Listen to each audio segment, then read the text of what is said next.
Now, finally, today, reports out of Downing Street suggest that the government's Rwanda plan may be subject to legal challenges, delaying the start of offshore processing.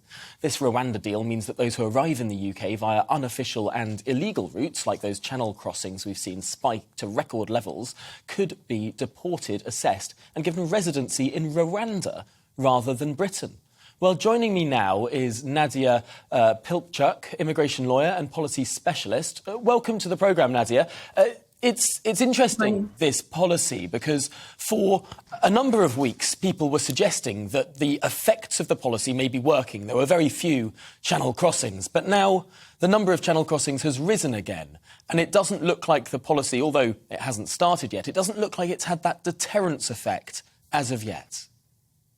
Well, certainly, and there are a couple of human rights organizations who are very much concerned about the well-being of those who ought to be sent to Rwanda, especially in regards to their access to healthcare or any other social services. Therefore, there are a number of organizations who issued what's called a pre-action protocol and are planning to challenge the Rwanda plan, and this is obviously will delay the implementation of the same, so it will take some time until it's actually going to be implemented, if so.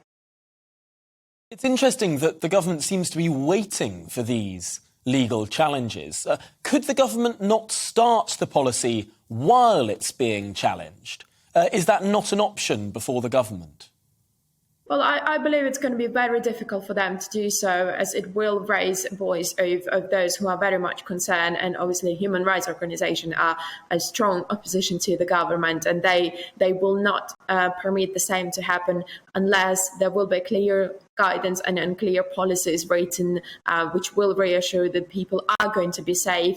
But especially, it's going to be difficult to think even about the mental state of those who are going to be sent to Rwanda, especially those first ones who definitely there will be some challenges, there will be some problems. So, well, the system must be very much clear and very, very, very reassuring if any single person will be sent to Rwanda under this plan. Therefore, I do believe that the government will still wait until the decision will be taken by the judicial authorities.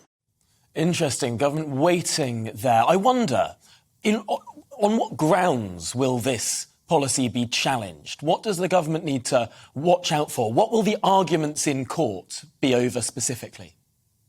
Again, social and healthcare. This is the primary points that are at the moment being challenged by the organizations, because at the moment the Rwanda plan does not include any clear point in regards to the healthcare access to those who are going to be sent to Rwanda, and again the social services.